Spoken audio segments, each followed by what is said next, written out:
In this video and in the next couple of videos, we're going to take a deeper look into informal fallacies.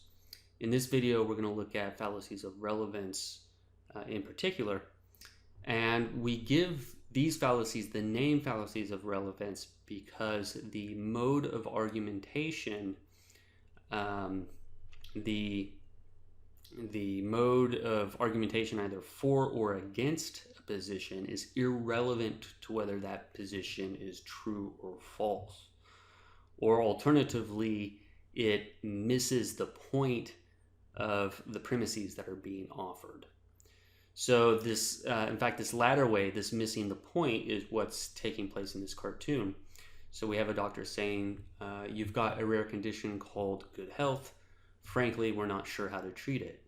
Well, it's funny enough that good health is a rare condition, but the other part of the joke of this comic is that you don't treat good health, right? He's missing the point of what it is to have good health. In fact, it's the kind of thing that you don't treat. So that's an example to give us an idea of fallacies of relevance. So let's turn our attention we're going to turn our attention to start looking at particular cases, particular instances of fallacies of relevance. And what I'm going to do is I'm going to talk about the structure of those so that you can identify when you're being presented a fallacy, you can identify it, identify what kind it is, and know that you can ignore that person's attempt to persuade you one way or the other. The first of these fallacies that we're going to take a look at is appeal to force.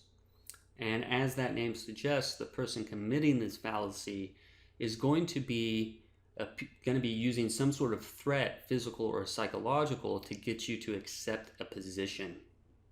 I always think of children, how children argue when thinking about appeal to force. So the example I give is Superman is a better superhero than Spider-Man. Don't deny it if you know what's best for you. And so the idea is, if you don't accept my position, I'm going to beat you up. And of course, the fact that you might be physically harmed if you don't accept a person's position doesn't make that position any more likely to be true than false. And here I found a comic where we have a similar, more serious sort of situation taking place. So it says the prosecution's argument was difficult to counter. And the idea is, how do you counter a gun and a bullet to your head, right? But despite the force, it doesn't make the prosecution's argument a good one, and it doesn't mean that we should accept the conclusion that the prosecutor is offering. In the sense, mind you, in the sense of accepting it to be true or false. We shouldn't think that because somebody is applying force to us that we should then think their position is true. And I say that because I want to differentiate the fact, you might think, well, wouldn't you accept the person's position in that case? Well, you would at least say so, right? Because you don't want to die, or you don't want to get beat up, or whatever the case might be. But the fact that you say that you agree with it doesn't mean that you really do. And the point for us to see is that physical force isn't going to make a conclusion true. That's irrelevant to whether a position is true or false. All right, let's look at the next one. Appeal to pity. What takes place in the fallacy of appeal to pity is someone points out how terrible of a situation that they're in, and that as a result of the fact that they're in this terrible situation, you should accept a particular claim to be true. In the way that it's trying to motivate you to do that is to get you to feel bad. So feel bad for me, feel pity for me. Because of that pity, accept this conclusion, because that can help reduce you feeling bad for this other person. It's trying to use the fact that a lot of people want to help somebody else out when they're in a bad situation. So then you ought to believe this thing to be true. The problem is when the conclusion isn't you should feel bad for me, right? Because that can, right, it is relevant that you're in a bad situation to the question of whether I should feel bad for you, but whether I should believe something else to be true, like you can think of a child saying to a parent, hey, if you don't give me XYZ that all my other friends have, then I'm going to be left out, I'm going to be outcast, I'm going to be sad, my life's going to be ruined, etc., etc. And they're appealing to pity to try to get the parents to believe that it's true that you ought to get whatever this item is. But that kind of statement, I ought to have this possession, isn't going to be true or false on the basis of whether you feel bad for somebody or not. And here's an example that I came up with that is relatively kind of common appeal to pity that I might see in my profession. So it says, the transition from high school to college has been really stressful. I've been depressed because I had to break up with my high school sweetheart. I never see my family, and I used to get decent grades. But now I'm doing poorly. Therefore, you should give me a break on this exam and bump me up a letter grade. The problem is the fact that this person's has been undergoing all these terrible things and really does make me feel bad for the person. That doesn't mean it's true that this person ought to be given a break on this exam and be bumped up a letter grade. That's not going to make that true. It's irrelevant to whether the conclusion is true or false in this case. And here's a comic that I found that also illustrates the appeal to pity. So you have the lawyer speaking of the defendant. How can you convict this man of murdering his mother? He's an orphan. Right? Appealing to the fact that he's an orphan and that's a pitiful plight to be in is a reason to think that it's not true that you ought to convict this person of murdering his mother. Of course, the irony is he would be an orphan because he did murder his mother, if he murdered his mother.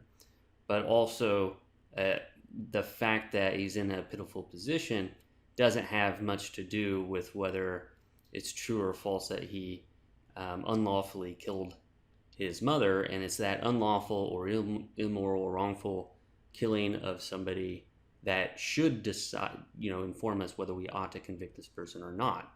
So even if we do feel bad for this person, that's irrelevant to the conclusion that we should reach. The next fallacy that we're going to look at is appeal to the people. And appeal to the people comes in two very broad varieties. There's the direct variety and the indirect variety. And we're going to look first at the direct variety. And the way that this appeal to the people works is us working on mob mentality. So you'll have a speaker who's talking to a large group of people. So here we have a political convention, but you could imagine that it's, even at a concert or something of that sort.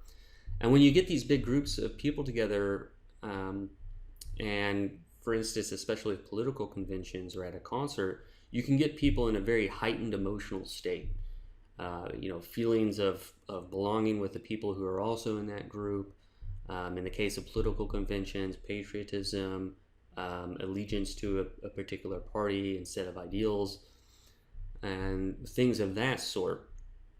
And by increasing this emotional state of people, that starts shutting down our critical capacities, our ability to really tell whether a claim is plausible or whether we should commit ourselves to a particular position.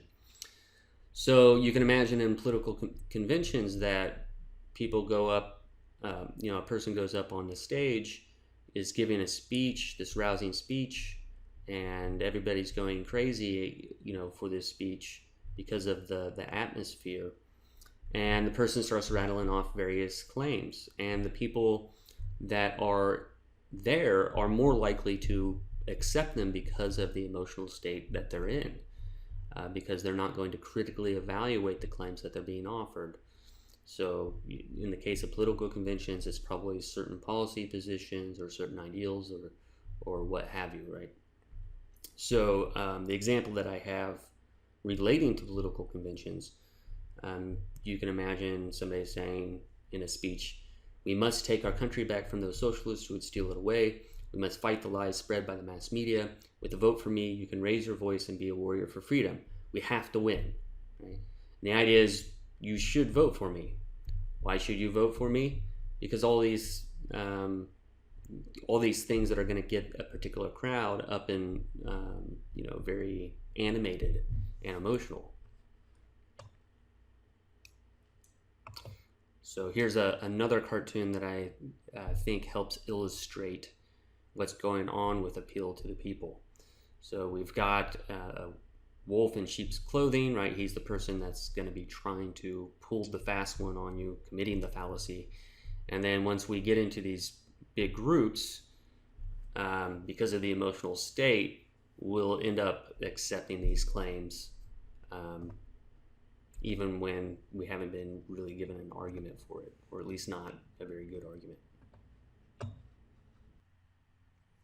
So let's take a look at the indirect variety of appeal to the people fallacy.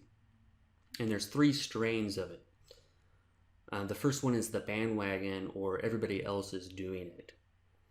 The problem with this strain is, given the fact that everybody else believes a particular position, doesn't make that position true.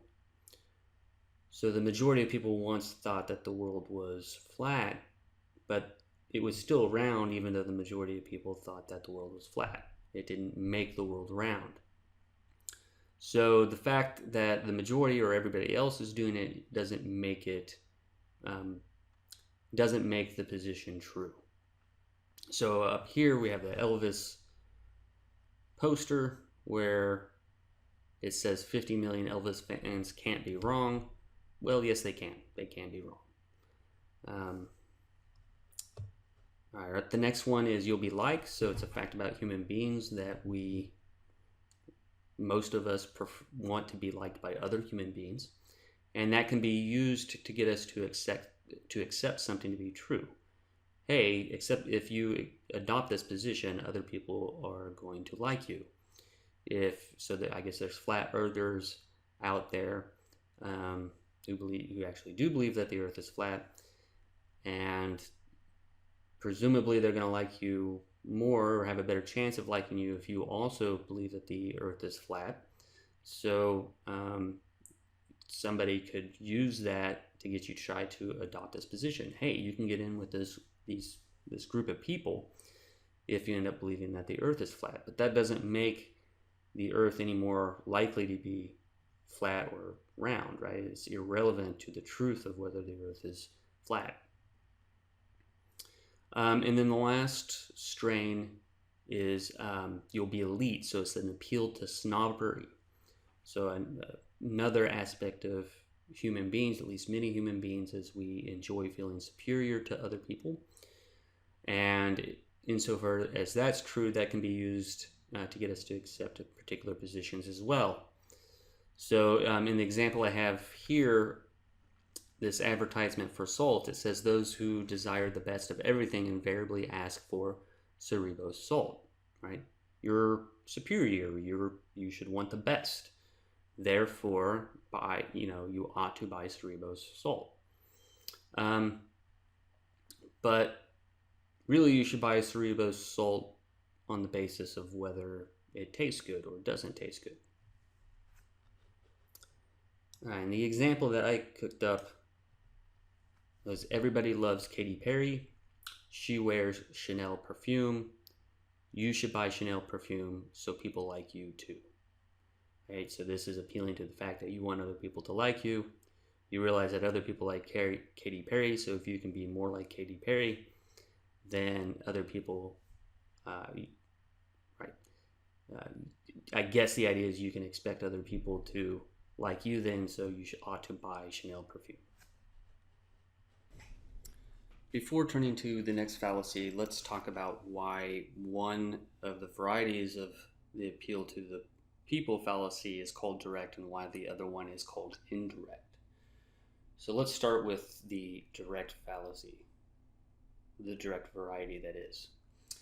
So what occurs in the direct variety is that the very same group of people who are supposed to accept the fallacious reasoning is the very same group of people that we're appealing to. So they're both supposed to be the one accepting the fallacy, and they're also supposed to be the one that is being appealed to. In the indirect fallacy, that's not the case.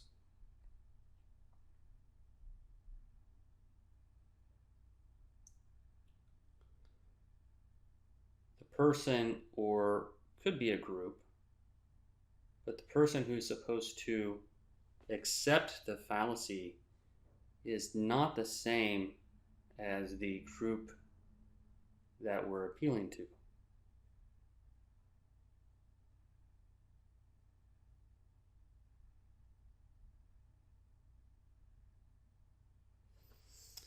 Because in the direct variety, what we're saying is, look, you should accept my fallacious reasoning, this particular person is supposed to, because everybody else is doing it, or because, and this is right, this group is the everybody else, or because you'll be liked by these other people, or because you'll be superior to these other people. And so they are being appealed to indirectly. The people are being appealed to indirectly through this other person who is supposed to be committing the fallacy, or what I mean is accepting your fallacious reasoning. So that's the difference. The difference is with direct variety, the very people that are being appealed to are the people who are supposed to accept the fallacious reasoning, whereas the people being appealed to in the indirect variety are not the ones who are supposed to accept the fallacious reasoning. Rather, it's somebody else who wants to be liked by those other people, or who wants to feel better than those other people, or sees that they're all doing it too and wants to belong. The next fallacy that we're going to take a look at is called argument against the person, and it's commonly referred to in its Latin name ad hominem, which means attack the person.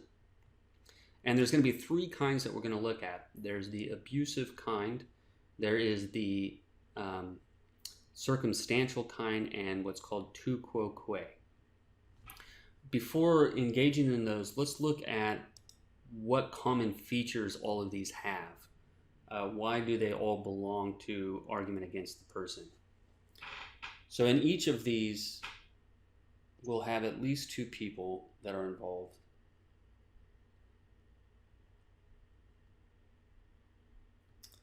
And one of our persons is going to be giving an argument.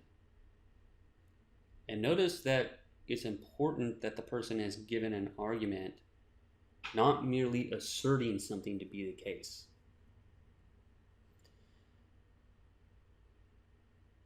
So once we have the person who's given an argument, our other person is trying to undermine the argument by saying, hey, look at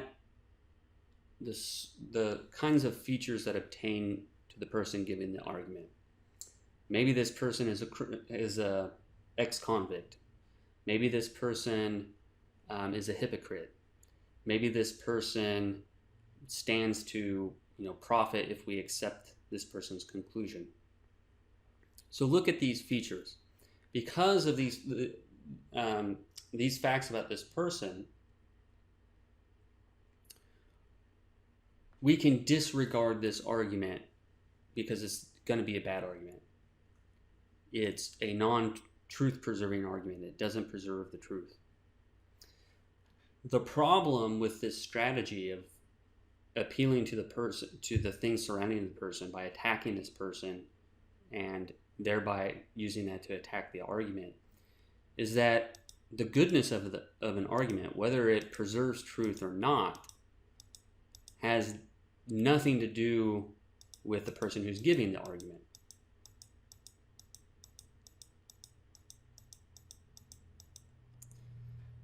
And we can see this by noting that it's quite possible for the worst person in the world. Hold on a second. That was more like a bunny ear than a horn. There we go. So there's our devil. And the best person in the world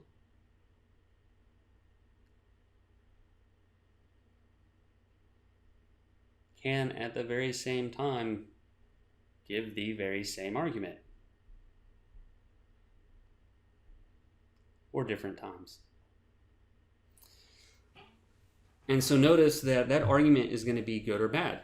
It can't be both good or bad. You can't both preserve the truth and fail to preserve the truth. It's got to be one or the other. So it's irrelevant given who says it, because either of our worst person or our best person could have said it. So it's not going to affect the goodness of that argument whatsoever. We do need to keep in mind, though, that if somebody is just making an assertion, they assert something to be the true, they assert that they saw something to be the case, then it does matter about the person's character. If you know somebody tends to be a liar, and they say, "Hey, I saw a UFO the other day," and notice that's not an argument, that's just an assertion that it's true that I saw a UFO, that is not something that you would accept. Then you would have good reason for thinking that, or at least not trusting that person's word. And that doesn't commit the fallacy of argument against the person then. You can only commit the fallacy of argument against the person when you're trying to undermine an argument and not just an assertion. You've got to be trying to be undermining an argument. And that's because an argument does have objective features in determining whether it's truth-preserving or not truth-preserving. All right, so with that in mind, let's look at the case of abusive ad hominem. And in this case, you badmouth the other arguer. You just say something bad about this person. So the example I have is Johnny claims we should legalize marijuana because it is morally reprehensible to imprison people for using a mind-altering drug, but Johnny is a no-good atheist. Clearly, his conclusion is false. So it's supposed to be terrible that Johnny is this atheist. Screw him. We don't have to listen to anything that he says, even though he's supposedly given us this argument. That's supposed to be in the background, if you will. You don't even need to take a look at his argument. Then the example I saw that I came across in this, something like a comic anyway. We have one of our geese here saying that we share many genetic characteristics with ducks because we have evolved from a common ancestor. And then the other goose says, you're closed-minded and stupid and eat corn. You don't know anything. And so it badmouths them and says, we don't need to buy into your argument. In both of these cases, you're supposed to imagine that there's an argument going on in the background, even though that's not always explicitly said. The next strain of the ad hominem that we're going to look at is circumstantial. And the way that it works is to maintain, of course, that person would make that particular argument because of the kinds of circumstances that are surrounding that person. So given the circumstances, we expect that person to argue that particular way. Therefore, you don't have to accept the argument as being truth-preserving. You can just ignore it. The example I have down here says Johnny claims we should legalize marijuana because it is morally reprehensible to imprison people for using a mind-altering drug. So we've got this argument, legalize marijuana. It's why? Because it's morally reprehensible to imprison people for using a mind-altering drug. But Johnny enjoys smoking pot. Of course he's going to argue that it should be legal. So the idea is disregard that argument. Johnny enjoys to smoke pot. Of course he's going to argue in that particular way. So this argument, we don't even need to check to see whether it's truth preserving. We can just ignore it in the first place. The example I found that seemed closely related to this ad hominem circumstantial is this comic here. And here we have the person saying, of course you say I need more heart. It's easy for you to say. Right? Of course you're going to make that argument that I need to have more heart. You are a heart. All right, let's turn to the next one.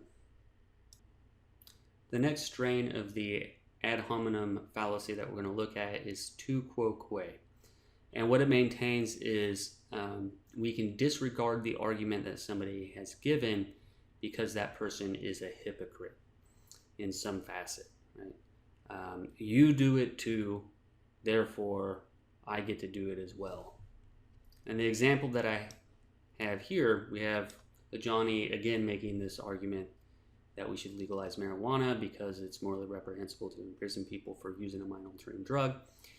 And then what this person points out is, but this person also thinks that we should execute people for jaywalking, but that's also morally reprehensible. So the fact that Johnny also does this morally reprehensible thing means we get to do morally reprehensible things as well.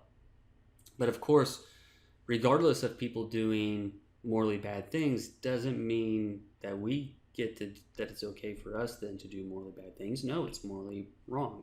You still shouldn't do it even if other people are doing it. Another case that I like to think of or bring up that I think really drives home that being a hypocrite doesn't really show that your argument is bad is the case of addicts. So you can imagine a heroin addict, for instance, making an argument to a group of people, telling them about all those sorts of bad things that have happened to that person as a result of becoming a heroin addict, and then concluding you shouldn't ever do heroin, you shouldn't become an addict, and then shooting up heroin just afterwards because of how much of an urge or how much of an addict that person is. The fact that the heroin addict was a hypocrite in that they continued to do heroin doesn't show that that person was wrong. In fact, if anything in this particular case, it's all the more reason to think that the conclusion is true. It's even more evidence of why you shouldn't end up, that you shouldn't do heroin, because you'll become such an addict that you won't even be able to refrain from using in front of a whole bunch of people, right? So again, the hypocrisy has nothing to do with whether a person's argument is truth preserving or not truth preserving.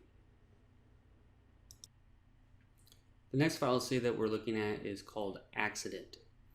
And the idea that's going on with accident is that we take a rule that applies in many cases, so a general rule, but it gets applied to a case that it's not supposed to be applied to. So it's a misapplication. So I'm going to bring up two cases that I've heard at least several times in my lifetime and that are kind of pet peeves of mine. So in this first one, scientific experimentation continues to suggest Einstein's theory of relativity to apply to the entire universe. So Einstein's theory of relativity is a general rule that holds for the entire universe. Therefore, morality is merely relative.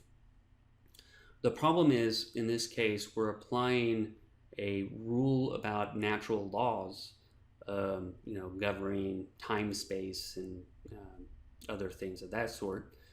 We're now applying it to a different subject, namely the subject of morality. The problem is Einstein's theory of relativity isn't supposed to have anything to do with morality. It's not supposed to apply in that field. So it's a mistake to move from Einstein's theory of relativity being true about the entire universe to morality being relative. In this next case, we have Isaac Newton has shown that for every action there is an opposite and equal reaction. So again, here we have a physical rule that's supposed to apply to the entire universe. Then we get told, so you know that if you punch me, I will punch you back equally as hard. And this is supposed to, in some sense, justify punching back somebody really hard. But again, this is a misapplication of the rule, because the point that Isaac Newton is making and what the rule is supposed to say is that when one thing hits into another thing, the force at which I'm hitting one thing, at the same time that force is hitting back. So there's this opposite and equal reaction from, in this case, collisions. So really, if it is true that, or at least the extent to which it is true that you're hitting somebody, not so much punching, but hitting somebody back, is if somebody is hitting you in the face, your face is hitting that person's hand back at the same force at which it's hitting you. An equal and opposite force. So that ends up being a bad argument and misapplication of the rule as well. The next fallacy that we're going to look at is the straw man fallacy. And in the straw man fallacy, what happens is somebody gives an argument. So we have our original argument. Another person then restates the argument, only it's not actually the original argument, it's an alteration of it. And it's easier to undermine, it's easier to discredit. And that's why it's called straw man, because a straw man, like a scarecrow for instance, is really easy to knock down. And then the idea is that the audience is supposed to think that this straw man that we've been offered was the original argument. And since it was easily discredited, the person's original argument was discredited. So we can think about this visually. We've got a person who gives us our original argument.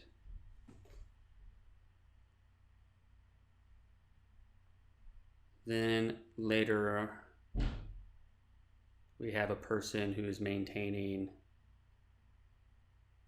oh no, this is what our first person was saying, and it's our straw man. So you're supposed to think that it's the original argument, but it's not really the original argument. That person shows that surely this is a bad argument. Obviously that's a bad argument.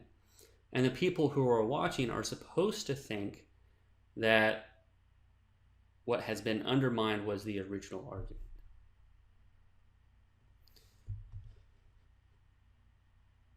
So the example I have here, going back to this legalizing marijuana example, so Johnny claims that it should be legal because it's morally reprehensible to imprison people for using a mind-altering drug.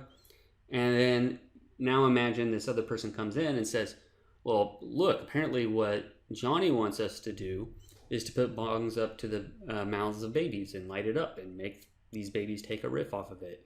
And clearly that's what's morally reprehensible. That's what's really morally reprehensible. But that's not what Johnny argued. Johnny wasn't making the case for babies to be smoking pot, or that we should be forcing them to smoke pot. That's not what he was envisioning. Johnny would have been envisioning adults, allowing it to be legal for adults. And so Johnny's argument was misrepresented in this case. Clearly, if Johnny was making the argument in question, that would be a bad argument. And we're supposed to then think that Johnny's original argument was also bad. But it's a different argument, so we don't know one way or the other based on what this other person is telling us. We don't know one way or the other whether the original argument is a good argument or a bad argument. And here we have a nice little illustration of the straw man. So our first person says, and given my contributions to this paper, I think that I deserve to share credit with the first author. So the idea is I should be a co-author because I gave substantial contributions to the paper.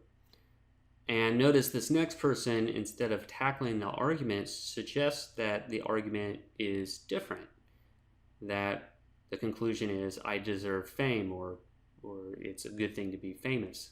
So he says, so fame is more important to you than science, huh? That's sad. And as it's noted in the next frame, well, I didn't say that. That's not the argument I gave. And then we have what's pretty much also a second straw man. Oh, so now I'm senile too. So now you're arguing that I'm senile. Our next fallacy is missing the point. And to get this clear in your head, I recommend adding to this missing the point of the premises.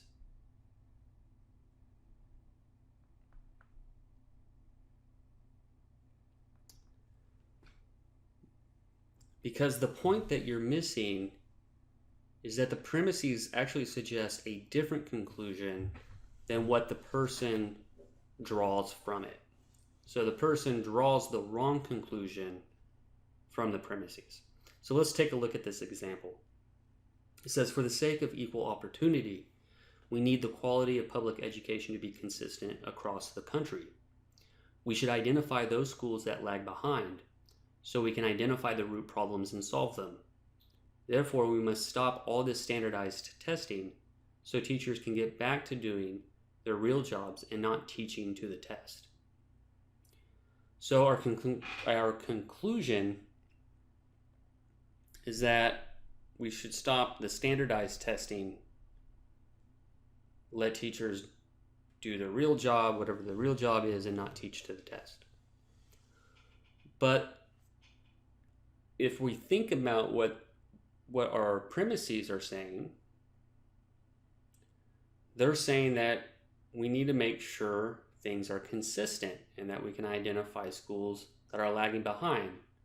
But that's just the kind of thing that standardized testing is supposed to do. If you have a standard that you want all of your schools to meet, that's going to help make those schools in the public education be consistent in terms of quality. And for those schools that fall behind, it's going to allow us to identify them. So the conclusion to draw from those premises is that we need standardized testing, or at least some standardized testing, not that we should get rid of it. Here we have an illustration of missing the point, or missing the point of the premises. In our top pane, the rabbit says, no, I'm serious, it's all over the news. The only evidence they have of Hitler's body is this busted skull, and they just found out it's actually from a young woman. And the dog below says, I can't believe it, Hitler was a woman. And our rabbit says, well, I wonder sometimes why I even try and talk to you. And so our dog ends up drawing the wrong conclusion given the evidence. He ends up drawing that Hitler was a woman instead of a man, when really the evidence above suggests that we don't know, or we don't have strong evidence yet of whether Hitler in fact is dead. The last fallacy of relevance that we're going to look at is red herring. And the red herring fallacy occurs when somebody successfully takes us off of the original topic or the original argument, and then sometimes just leaving it unaddressed, or whether it was a good argument or a bad argument, whether it successfully gets to its conclusion or not. And it's helpful to remember what's going on in a red herring by thinking about how it got its name, how it gets its name. And it used to be the case, I don't know if it's still practiced or not, but it used to be the case that in determining whether a dog would be a good hunting dog, they would take smoked herring, which apparently is very, very fragrant, a very strong smell. They'd put them in a bag and they would drag the bag of herring in a different direction than the game that the dog was supposed to be tracking down. And if a dog goes off of track, it takes the wrong trail with the herring, then we know that it's a bad hunting dog. But if it stays on track, then we know that it's a good hunting dog. So that's where it gets its name, red herring. And here's an example that I gave. It's a pretty obvious example of red herring, but it's red herring nonetheless. So it says, I just read in a health magazine that eating McDonald's is bad for you, so you shouldn't eat it. But don't you just love their McNuggets? And their French fries can't be beat. Just imagine washing that down with a refreshing Coca-Cola. That's it. We're going to McDonald's. Surely that magazine is wrong. McDonald's is good. So it's red herring because the original worry is whether McDonald's is healthy to eat. But then we get taken off of that topic, and then we start talking about whether it tastes good, right? Whether McDonald's has tasty food. And that's just not the same topic. In some ways it's related, right? We're still talking about McDonald's and its food, but the specific topics of health versus taste, those are different. Now, the red herring is all the more successful when that switch in topic is very subtle. Here, I don't think it's so subtle, but in other cases, it's really subtle. Before moving on and looking at the red herring example, comic example, and then some of the examples in deciding what fallacy has taken place, I want to point out that straw man, missing the point, and red herring are oftentimes mistaken with each other. So you need to be very clear about structurally what's taking place in those fallacies so that you can strip them out. A straw man fallacy, remember, we have at least two people, and what's significant is the person who's trying to undermine the argument gives a different and weaker argument that's easier to discredit. That's the important part with straw man. What's important with missing the point is the idea of missing a point is you're missing the point of what the premises are telling you, what they do suggest to follow. So you're drawing the wrong conclusion from the premises. Structurally, that's the most important thing happening with missing the point. Red herring, you have a topic, you have an argument, and then you normally subtly drift off of it and move on to a different but somewhat related topic. So here we have a Calvin and Hobbes comic that is illustrating the red herring fallacy pretty well. So Calvin says, Dad, can you help me get the ball out of the gutter again? This is the third time this afternoon. I thought I told you to play out back. Relax, Dad. It's just a ball in the gutter. It's not like I've been embezzling money or killing people. Right? Aren't you glad I'm not stealing and murdering? And then the dad walks off. Always have to help Dad establish the proper context. So, of course, what Calvin does is he takes it off the topic of him playing not in the back again and then getting the ball stuck in the gutter. And he takes it off to the topic of not killing and not murdering people. And thus is a red herring. So now let's turn our attention to some practice examples. I'm going to read off the scenario and then give you some time to determine what kind of fallacy you think has taken place. So Joan argues for vegetarianism. He says it's wrong to kill animals unless you really need them for food, and that, as a matter of fact, nearly everyone can get enough food without eating meat. But Jones is just a nerdy intellectual, so we can safely conclude that vegetarianism remains what has always been, nonsense. So take a little bit of time and decide what kind of fallacy you think has taken place.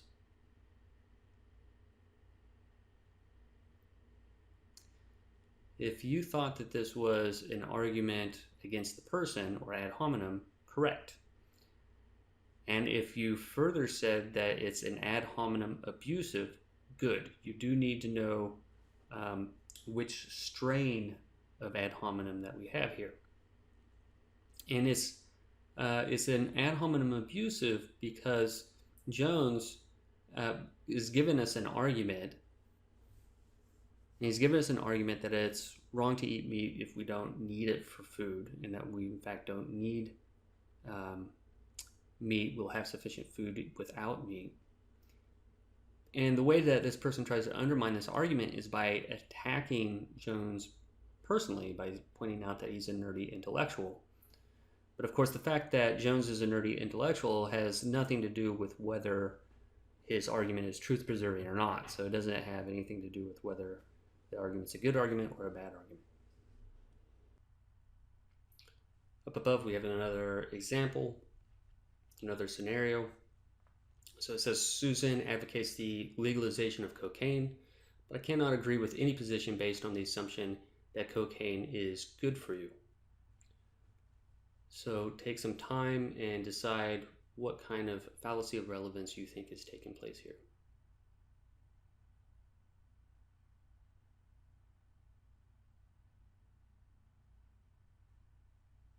If you maintain that this is a straw man, good.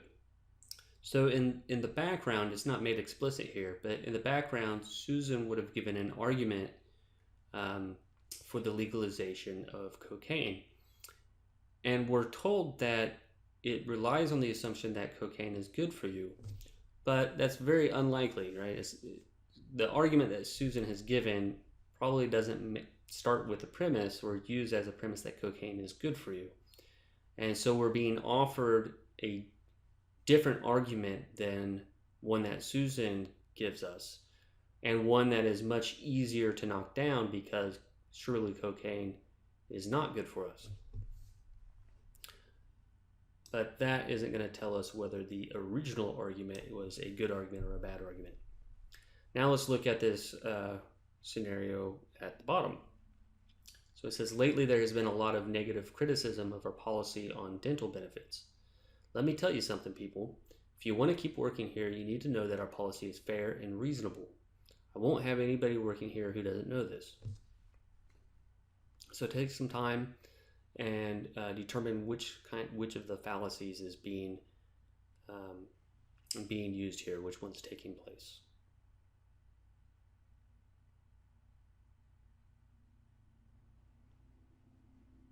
If you said appeal to force, that's correct.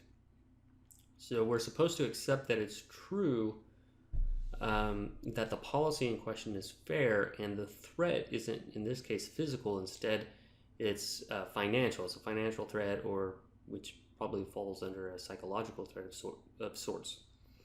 But just because you're going to fire me if I don't think that it's fair doesn't make it true that it is fair.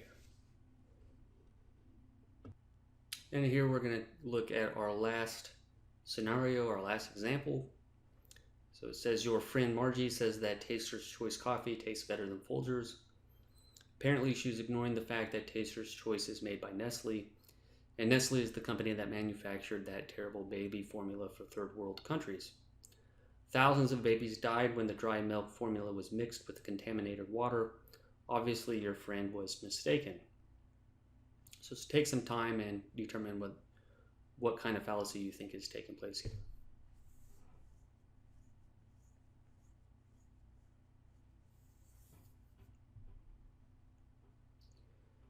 If you said you thought a red herring is taking place, good, that's correct. The original topic that we start off with is whether Taster's Choice coffee tastes better than Folgers. But we get taken off topic talking about who made Taster's Choice, namely Nestle's, and not only that, but the atrocities or the terrible things that Nestle's has done. But that's a different topic than whether Taster's Choice coffee tastes better than Folgers. And so it's red herring. It's not a straw man. Some of you may have said straw man.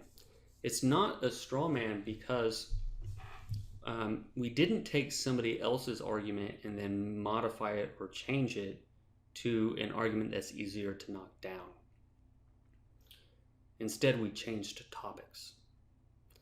And some of you may have said or thought that it was missing the point. But it's not missing the point, because we need to remember that fallacy is missing the point of the premises. And in missing the point of the premises, we're drawing the wrong conclusion given what the premises are. But again, that's not what happens here. Instead, we're taken off the original topic.